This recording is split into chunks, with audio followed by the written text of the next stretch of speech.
Airport پر مجھے ایک نوجوان لڑکی نظر آئی تھی۔ لڑکی بے پناہ حسین تھی، مانو اس کی شادی ہی نہیں ہوئی تھی۔ ایسا لگتا تھا جیسے لڑکی ابھی ابھی کالج سے فارغ ہوئی ہو۔ لڑکی کی طرف متوجہ مجھے اس کے خوبصورت حجاب نے کیا تھا۔ اس نے خود کو بہت ہی خوبصورت حجاب میں ڈھانپ رکھا تھا۔ وہ بھی امریکہ جا رہی تھی۔ میں نے اس کے قریب جا کر پوچھا کہ کیا میں آپ کے ساتھ بیٹھ سکتی ہوں؟ اس نے خوش دلی سے مجھے سلام کر کے کہا کہ آپ میرے ساتھ ہی بیٹھیے۔ ویسے بھی جس نمبر پر آپ آئی ہیں، میرا اور آپ کا سفر ایک ساتھ ہی گزرے گا، اس لیے مسافر کے ساتھ جان پہچان ہونا ضروری ہے۔ میں نے اس کی گود میں مسکراتے ایک چھوٹے بچے کو دیکھا جو کھلکھلا رہا تھا اور اپنی ماں کی طرف محبت بھری نگاہوں سے دیکھ رہا تھا۔ بچے کے ماتھے پر چاند کا نشان تھا۔ یہ نشان میں نے زندگی میں پہلی بار دیکھا تھا۔ میں نے آج تک کسی کے چہرے پر اس طرح کا نشان نہیں دیکھا،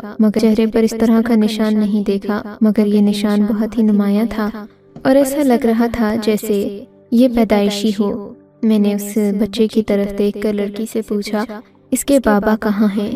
تو وہ لڑکی خاموش ہو گئی۔ میرا مطلب آپ کے شوہر؟ میں غیر شادی شدہ ہوں۔ لڑکی نے یہ بات کہہ کر مجھے حیران کر دیا۔ تو پھر یہ بچہ، کیا یہ آپ کا اپنا بچہ نہیں ہے؟ بس سمجھ لیں کہ اپنا ہی ہے۔ آپ کا تعلق کہاں سے ہے؟ میں نے اگلا سوال کیا تو اس کے جواب نے مجھے مزید حیران کر دیا۔ اس نے کہا کہ وہ فلسطین سے تعلق رکھتی ہے اور فلسطین کے شہر غزہ میں اس کا اپنا گھر ہے، پر فی الحال وہ اپنے خاندان کے ساتھ رہنے امریکہ جا رہی ہے۔ اور یہ بچہ، اس بچے کے پیچھے بہت بڑی لمبی کہانی ہے۔ اگر آپ سننا چاہیں تو میں ضرور آپ کو سناؤں گی، مگر بچے کی ماں کی زبانی۔ اسی کہانی نے میری بھی زندگی بدلی تھی اور میں یہ سمجھتی ہوں کہ اگر کوئی اس کہانی پر یقین کر لے تو زندگی اس کی بھی بدل سکتی ہے۔ اس کہانی کی ضرورت آج کل کے مسلمانوں کو بہت زیادہ ہے، کیونکہ آج کل کے مسلمانوں کا ایمان کمزور ہو چکا ہے۔ ضرور سننا پسند کروں گی میں۔ آپ اپنی کہانی کے بارے میں مجھے اجازت دیں تو میں پوری دنیا تک بھی پہنچا سکتی ہوں، کیونکہ میں ایک کہانی نویس ہوں۔ میری یہ بات سن کر اس کے کان کھڑے ہو گئے۔ آپ پوری دنیا کو کہانی ضرور سنائیے گا، مگر میرے بارے میں تفصیلات مت بتائیے گا۔ ہر ایک چیز کو آپ نے فرضی نام سے بیان کرنا ہے۔ مجھے یقین ہے کہ میری کہانی کو آپ امانت سمجھیں گی۔ بالکل ایسا ہی ہے۔ میں نے اسے اپنے حوالے سے ہر طرح کی معلومات فراہم کر دی تھی۔ اب یہ اس کا بھروسہ ہی تھا کہ اس نے مجھے اپنی کہانی سنا دی، جو کہ اصل صورت میں تھی، لیکن کچھ تفصیلات میں اس وجہ سے نہیں بیان کرنا چاہتی کہ کہیں اس لڑکی کے لیے کوئی مشکل نہ ہے۔ میرا تعلق فلسطین کے شہر غزہ سے ہے اور ہمارا شہر اسرائیلی فوجیوں کے نشانے پر ہی رہتا تھا، بلکہ نشانے پر ہی کیا، دنیا بھر کی توجہ کا مرکز بنا رہتا تھا۔ ہر کوئی ہمارے شہر کے باسیوں کے بارے میں فکر مند رہتا تھا، کیونکہ ہمارے شہر میں بہت ساری اہم شخصیات بھی رہائش پذیر تھیں اور میں انہی میں سے ایک کی بیٹی تھی۔ میرے والد ہمیشہ سے ایک جنگجو رہے تھے۔ مسلمانوں کی آزادی کے لیے ان کی کوششوں کو سراہا جاتا تھا۔ اس بات میں کوئی شک نہیں کہ ابا کے تعلقات دن بدن بڑھتے ہی جا رہے تھے، مگر جیسے جیسے انسان اپنے تعلقات آگے بڑھاتا ہے، بالکل ویسے ہی اس کی زندگی میں مشکلات بھی بڑھتی جاتی ہیں۔ میری شادی شدہ زندگی بھی ایسے ہی مشکلات کا شکار تھی۔ اول تو میرے لیے شادی کرنا بہت مشکل سفر تھا، کیونکہ اماں ابا کی مخصوص اور خاص ذمہ داریوں کو چھوڑ کر جانا نہ صرف ان کے لیے نقصان تھا، بلکہ ہمارے گھر کا نور رہا تھا۔ لیکن ابا نے مجھے حدیث سنائی کہ ایک عورت پر سب سے زیادہ حق اس کے شوہر کا ہوتا ہے، اس لیے میں تمہاری شادی شدہ زندگی کو بالکل متاثر نہیں کرنا چاہتا۔ تم اپنے شوہر کے ساتھ ہنسی خوشی رہو، اللہ پر چھوڑ دو باقی سب معاملات۔ میں یہاں تمہاری ماں اور بہن کا خیال رکھنے کے لیے ہوں اور خود کو بھی سنبھال لوں گا۔ تمہارے ہوتے ہوئے میں زیادہ ریلیکس ہو گیا تھا، لیکن اب ایسا نہیں ہوگا۔ میں اپنی ذمہ داریاں پہلے سے بھی زیادہ اچھے طریقے سے سر انجام دوں گا۔ ابا کی بات نے مجھے مطمئن بھی کر دیا تھا۔ بظاہر انہیں یقین ہو گیا تھا کہ میں اب خوش رہوں گی، لیکن یہ ابا کی بھی اور میری بھی خام خیالی ہی تھی، کیونکہ میری شادی کے تقریباً 1-2 مہینے بعد جب میں اور میرا شوہر سیر کرنے کی خاطر گھر سے نکلے تو ہمارے ساتھ ایک ایسا واقعہ ہوا جس نے ہمیں ہمیشہ کے لیے جدائی کے دہانے پر لا کھڑا کر دیا تھا۔ یہ شام کا وقت تھا جب ہم دونوں افطاری کے بعد تھوڑی چہل قدمی کرنے کے لیے باہر نکلے تھے، میں نے دیکھا کہ ایک گاڑی ہمارا پیچھا کر رہی تھی۔ گاڑی کا رنگ ہلکا سبز اور خاکی تھا۔ مجھے اچھی طرح سے یاد ہے، میں نے اپنے شوہر اسلم سے کہا بھی کہ ہمارے پیچھے ایک گاڑی ہے جو کہ ہمارا پیچھا کر رہی ہے، تو وہ کہنے لگے کہ تم ایک فوجی باپ کی بیٹی ہو، اسی وجہ سے تمہیں بار بار ایسی ہی چیزیں نظر آتی ہیں، نہ ہی یہاں کوئی ٹینک ہے اور نہ کوئی نارمل گاڑی۔ میں ان کی بات سن کر ہنس پڑی تھی، مگر میرے دل میں ایک کھٹکا ضرور تھا کہ کچھ برا ہونے والا ہے۔ پھر ویسا ہی ہوا۔ 2-3 منٹ کے بعد جب ہم لوگ ایک قدرے سنسان جگہ پر پہنچے تو وہی گاڑی اچانک سے ہمارے آگے آ کر نمودار ہوئی۔ گاڑی ہمارے آگے رکی تو میں نے خوف سے گاڑی کی طرف دیکھا۔ میرا شوہر بھی اب سنجیدہ ہو چکا تھا، لیکن اس وقت سنجیدگی دکھانے کا کوئی مطلب نہیں تھا۔ میں نے گاڑی کی طرف دیکھا، گاڑی میں 3-4 آدمی بیٹھے ہوئے تھے۔ میرا تو دل کانپ اٹھا تھا۔ ہاں، گاڑی میں 3-4 آدمی بیٹھے ہوئے تھے۔ میرا تو دل کانپ اٹھا تھا۔ یقیناً یہ مخالف فوج کے ہی لوگ تھے۔ ان کے چہروں پر ان کے ظلم کی داستان لکھی ہوتی تھی۔ میں نے انہیں دیکھا تو میں بھاگنے کی کوشش کرنے لگی، مگر میرا تقریباً 8واں مہینہ چل رہا تھا۔ چہل قدمی کرنا میرے لیے بہت ضروری تھا، اسی لیے میں اور میرا شوہر یہاں آئے تھے۔ اب اس حالت میں میرے لیے بھاگنا مشکل ہی نہیں، ناممکن بھی تھا۔ میں نے اپنا سب کچھ اللہ پر چھوڑ دیا۔ میرا شوہر بھی بے بسی سے ان لوگوں کو دیکھنے لگا۔ وہ بھی پہچان چکا تھا کہ ہمارے ساتھ کیا ہونے والا ہے۔ اگر وہ اکیلا ہوتا تو شاید بھاگ بھی جاتا، مگر اپنی بیوی اور بچے کی ذمہ داری چھوڑ کر وہ یہاں سے کیسے بھاگ سکتا تھا؟ مجھے بہت پریشانی ہو رہی تھی، مگر یہ پریشانی زیادہ دیر تک قائم نہیں رہ سکی۔ ان لوگوں نے آ کر میرے شوہر کو ہاتھ اوپر کرنے کا حکم دیا اور غصے سے مجھے کھینچتے ہوئے گاڑی کی طرف لے گئے۔ سمجھ نہیں پا رہی تھی کہ ان لوگوں کا مجھے اغوا کرنے کا کیا مقصد ہے۔ میرے شوہر کو انہوں نے وہیں پر چھوڑا اور مجھے گاڑی میں بٹھا کر وہاں سے لے آئے۔ میں روتی، تڑپتی، چیختی، چلاتی رہی، مگر میرے چلانے کا ان لوگوں پر کوئی اثر نہیں ہوا۔ ظاہر ہے یہ مجھے اغوا کرنے کے مقصد سے آئے تھے، تو میرے چیخنے چلانے پر مجھے کیوں چھوڑتے، جبکہ غلطی بھی میری نہیں تھی، مگر اس کے باوجود میں ڈری ہوئی تھی۔ ظاہر ہے ایک اکیلی تنہا عورت 4 آدمیوں کے ساتھ خوشی خوشی تو کہیں بھی نہیں جائے گی۔ میری پریشانیوں کو ان لوگوں نے بھانپ لیا تھا۔ کہنے لگے کہ تم فکر نہیں کرو، ہم بالکل بھی ظالم لوگ نہیں ہیں، ہم تمہیں لے کر جائیں گے اور تمہارا خیال رکھیں گے۔ میں سمجھ گئی تھی کہ یہ لوگ میرا خیال جو رکھیں گے اس کا مطلب اور مقصد کیا ہے۔ ظاہر ہے ان لوگوں نے مجھے اغوا اسی لیے کیا ہوگا کہ مجھ سے اپنے مقاصد پورے کروا سکیں۔ میں چپ چاپ بیٹھی رہی، اپنے ہی دل میں اللہ کا ذکر کر رہی تھی، کیونکہ علاوہ اس وقت میرے پاس اور کوئی ہتھیار نہیں تھا جو میں ان پر چلا سکتی۔ مجھے ذکر کرتا دیکھ کر یہ لوگ ہنس پڑے اور بولے، تم جتنا مرضی ذکر کرو، تم ایک غلط راستے پر ہو تو یہ ذکر کرنے سے کچھ نہیں ہوگا، بہتر ہے کہ اپنے آپ کو ہمارے حوالے کر دو۔ تو میں تمہیں کیا کہہ رہی ہوں، میں تمہارے ساتھ گاڑی میں بیٹھ کر آ گئی اور کیسے خود کو حوالے کروں؟ تم اتنی بچی تو نہیں ہو کہ یہ بات سمجھ نہ سکو۔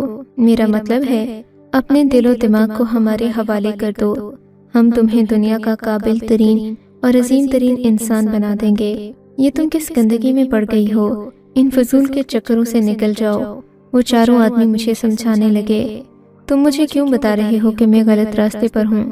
اور اگر تمہیں اتنا ہی شوق ہے عظیم انسان بنانے کا تو تم اپنے لیے کیوں نہیں پیدا کر لیتے ایسے انسان جو تمہاری خدمت کریں اور تمہاری عظمت کی داستانیں پوری دنیا کو بتاتے پھریں۔ میری بات سن کر انہیں شاید میرے غصے پر ہنسی آ رہی تھی، کیونکہ میں ایک بے بس اور تنہا لڑکی تھی، تبھی بھی ان کے سامنے ڈٹی ہوئی تھی۔ وہ چاہتے تو میرے ساتھ کوئی بھی ظلم کر سکتے تھے، لیکن شاید وہ اس سے بڑا نقصان کرنا چاہتے تھے۔ وہ میرے ذہن اور میرے دل پر قبضہ کرنا چاہتے تھے، جس کی اجازت تو میں نے آج تک کسی کو نہیں دی تھی سوائے میرے دین کے۔ میں اپنے اللہ کے دین پر یقین رکھنے والی لڑکی تھی جس نے آج تک کسی سے خوف نہیں کھایا تھا۔ میں دل ہی دل میں اللہ کو یاد کر رہی تھی اور اس سے دعا مانگ رہی تھی کہ میری عزت محفوظ رہے، کیونکہ ایک عورت کے پاس اس سے زیادہ قیمتی اثاثہ کوئی نہیں ہوتا۔ 1 گھنٹے کے سفر کے بعد ان لوگوں نے مجھے جس جگہ پر اتارا تھا یہ ایک تاریک مقام تھا، شاید کوئی جیل ہوگی، میں نے دل میں سوچا، لیکن میں غلط تھی۔ مجھے یہ جہاں لے کر آئے تھے اس تنگ اور تاریک کوٹری میں میرے علاوہ اور کوئی بھی نہیں تھا۔ شاید مجھے ڈرانا مقصد تھا، اسی وجہ سے یہاں پر مکمل اندھیرا رکھا گیا۔ مجھے خود سے زیادہ اپنے بچے کی فکر تھی، اور وہ شاید ان لوگوں کو بھی تھی۔ تھوڑی دیر کے بعد ایک لڑکی آئی جس نے اسی طرح کا فوجی یونیفارم پہن رکھا تھا۔ اس نے مجھے دودھ کا ایک بڑا سا پیالہ دیا اور بولی کہ اسے پی لو، اس کے علاوہ تمہارے پاس صبح تک کھانے کو کچھ نہیں ہوگا، وہ بھی تم امید سے ہو، اسی وجہ سے ہم تمہارا خیال رکھ رہے ہیں، ورنہ جو حرکتیں تمہارا باپ کرتا پھرتا ہے اگر انہیں دیکھا جائے تو تمہیں مارنے کے علاوہ ہمارے پاس اور کوئی راستہ نہیں تھا، لیکن ہم ظالم لوگ نہیں ہیں، تمہیں سمجھائیں گے۔ وہ لڑکی یہ کہہ کر وہاں سے چلی گئی اور میں ان کی منافقت پر حیران رہ گئی۔ یہ لوگ ایسے باتیں کر رہے تھے جیسے میرے سب سے زیادہ خیر خواہ یہی لوگ ہوں، جبکہ ابھی اگر میں ان کی بات ماننے سے انکار کر دیتی ہوں تو مجھے ان کے رویے اور ان کے ظلم کا بھی اچھی طرح سے علم تھا، لیکن خیر یہ میرے عقائد اور میرے یقین سے تو واقف ہی تھے، میرے ابا کی سرگرمیاں بھی خوب جانتے تھے، اس کے باوجود بھی شاید اپنی نرمی سے مجھے متاثر کرنا چاہتے تھے، مگر میں ان لوگوں میں سے ہرگز نہیں تھی۔ 20-30 دن یہاں پر مجھے یوں ہی گزر گئے۔ اب میرے بچے کی ولادت کا دن قریب آتا جا رہا تھا۔ میں اپنے بچے کی پریشانی میں مبتلا تھی، مجھے اپنے سے زیادہ اپنے بچے کی فکر تھی، اور ساتھ میں مجھے اپنے ابا اور اپنے شوہر کی بھی بے پناہ یادیں ستا رہی تھیں۔ میرے شوہر کے لیے یہ سب سے خاص دن ہوتا، جب ہمارا بچہ اس دنیا میں آتا تو وہ یقیناً مجھے یہی کہتے کہ ہم بچے کا نام تمہاری مرضی کا رکھیں گے، لیکن بچے کا نام تو دور کی بات، یہاں پر میں اپنے بچے کے پیدا ہونے کے بارے میں سوچ کر ہی کام جاتی تھی، کیونکہ اس ٹھنڈی تاریک جگہ میں ایک اولاد کو جنم دینا کوئی آسان بات نہیں تھی۔ میرا دل بس زور زور سے دھڑکتا، ایسا لگتا جیسے میری زندگی ختم ہونے والی ہے، میری امید دم توڑنے لگی تھی۔ ایک دن کمانڈر جو دورے پر تھا، میں نے اسے روک کر اپنی ساری رتات سنائی اور کہا کہ تم لوگ کیسے خدا کے پیروکار ہو، تم اتنا رحم نہیں کر سکتے، ایک عورت پر ظلم کر کے تمہیں کیا مل جائے گا۔ میں نے جب اس کی غیرت کو للکارا تو اس نے جیلر سے کہا کہ اس عورت کو کسی اچھے ہاسپٹل میں ایڈمٹ کر دو، تم لوگ ایک حاملہ عورت سے کیا راز اگلوانا چاہتے ہو، یہ تو اس آدمی کی بیٹی ہے جو ہمیں مطلوب ہے، اگر کسی کو پکڑنا ہی تھا تو اس کے بیٹے کو گرفتار کرتے، جانتے ہو کہ یہ بہت ان پروفیشنل حرکت ہے، اسے فوراً ہسپتال میں لے جاؤ۔ اسے کس نے کمانڈر بنا دیا، اسے تو گھاس چرنی چاہیے تھی۔ ایک آدمی غصے سے بولا، اس کے دل میں ہر دشمن کے لیے اتنا ہی درد ہوتا ہے جتنا ایک ماں کا بیٹے کے لیے ہوتا ہے، عجیب آدمی ہے یہ۔ پیچھے موجود سپاہی بری طرح اس پر بڑبڑا رہا تھا، شاید اسے یہ بات پسند نہیں آئی تھی۔ اس نے مجھے غصے سے دیکھا اور بولا، مبارک ہو، تمہاری بھیک تمہیں مل گئی ہے، تمہیں ہم ہاسپٹل لے کر جا رہے ہیں، لیکن زیادہ خوش ہونے کی ضرورت نہیں، وہ ہاسپٹل ہماری جیل کا ہی ہے اور تم یہیں قید رہو گی، بس تمہیں تھوڑا نرم بستر سونے کے لیے مل جائے گا اور کچھ نہیں، بچہ پیدا ہوتے ہی دوبارہ سے اسی کال کوٹری میں لائی جاؤ گی۔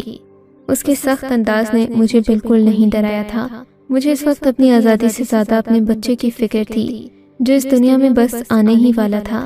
میں ہر روز اللہ تعالیٰ سے یہی دعا کرتی کہ میرا بچہ خیریت سے پیدا ہو جائے اور ایک بار میں اپنے والدین سے بھی ملوں، اپنے شوہر سے بھی جو میرے آنے کا انتظار کر رہا ہوگا۔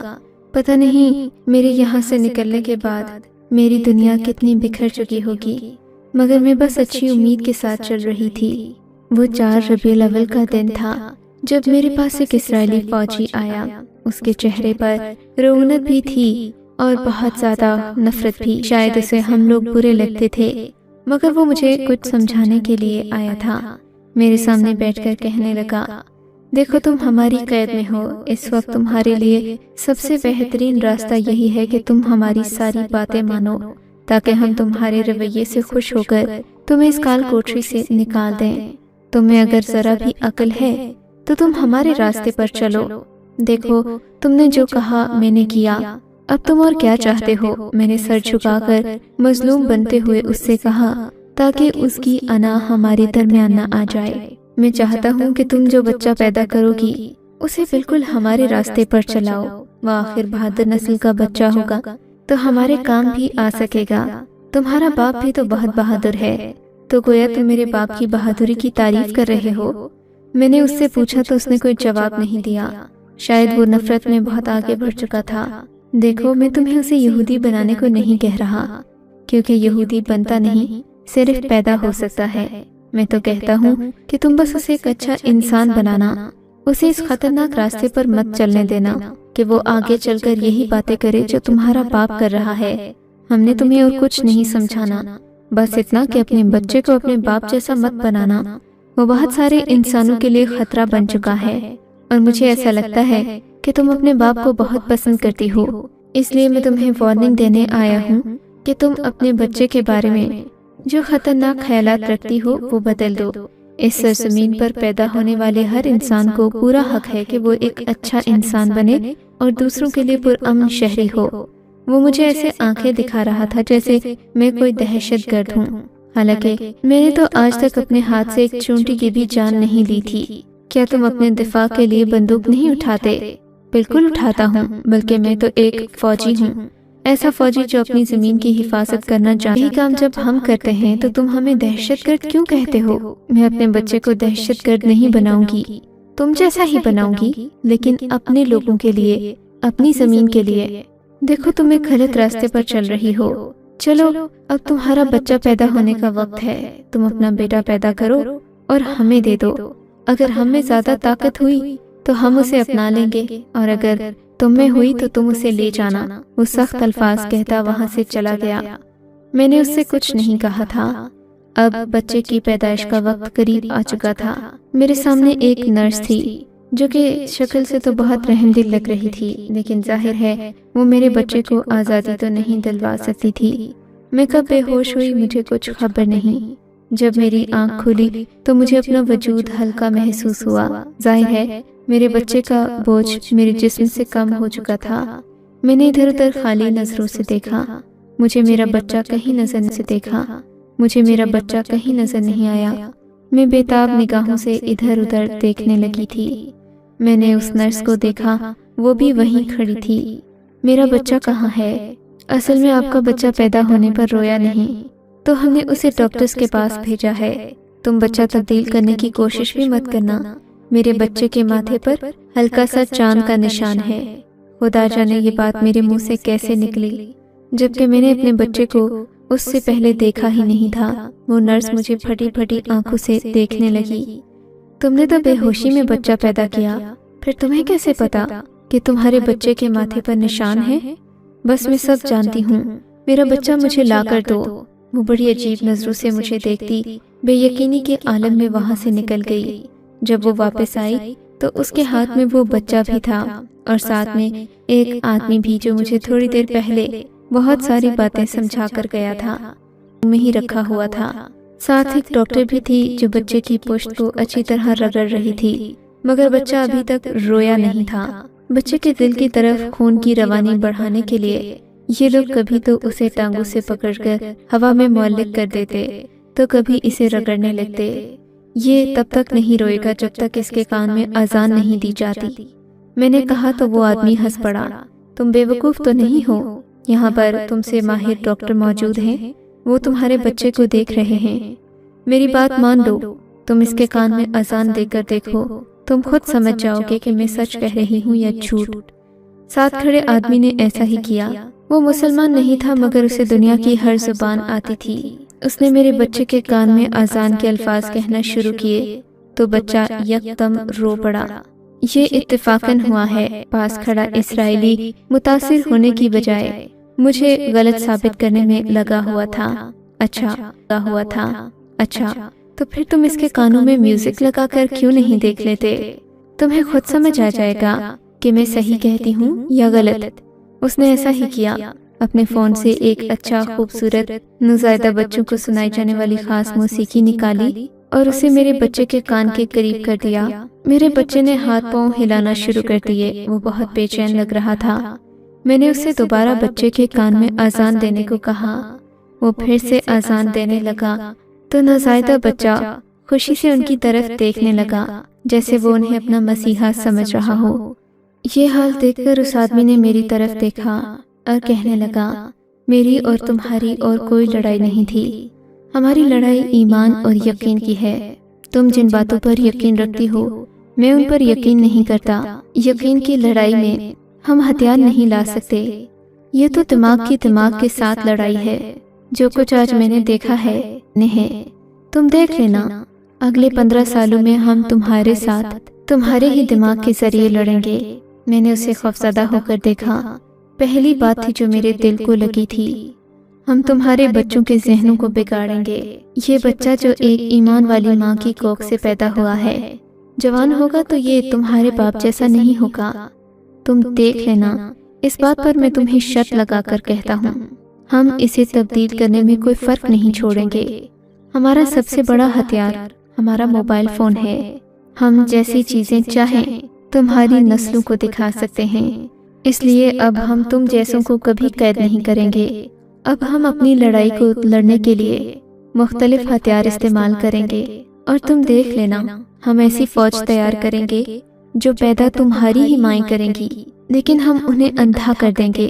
میں نے اس وقت اس کی خوش فہمی کو دور نہیں کیا، اسے حضرت آدم علیہ السلام اور ابلیس کا قصہ یاد نہیں دلایا کہ یہ سب کھیل تماشے مسلمانوں کے ساتھ روز اول سے ہو رہے ہیں، وگرنہ اگر وہ ایک بار پھر سے بگڑ جاتا تو شاید مجھے اس جیل میں مزید کچھ دن لگانے پڑ جاتے۔ میری باجی تو جیل سے آنے کے بعد اللہ کو پیاری ہو گئی تھی، کیونکہ وہاں سردی میں رہ رہ کر ان کے جسم میں پانی جمع ہو گیا تھا جس نے انہیں زیادہ دیر زندہ نہیں رہنے دیا۔ ان کا شوہر اب میرا شوہر بن چکا ہے، کیونکہ باجی نے جاتے جاتے اپنے بچے کے بارے میں یہی کہا تھا کہ اسے تم ہی ماں بن کر پالنا۔ آج اس بات کو بہت عرصہ گزر چکا ہے، مگر میں اس بچے کی طرف دیکھتی ہوں تو خود سے ایک ہی سوال کرتی ہوں، کیا میں ماڈرن دور کے ہتھیاروں سے اسے بچا پاؤں گی؟ کیا میں اسے سچا مسلمان بنا پاؤں گی؟ یا پھر ان لوگوں کے کہے وہ جملے سچ ہو جائیں گے اور ہمارے بچے انہی کی صفوں میں جا کھڑے ہوں گے؟ خدا را اس پر سوچئے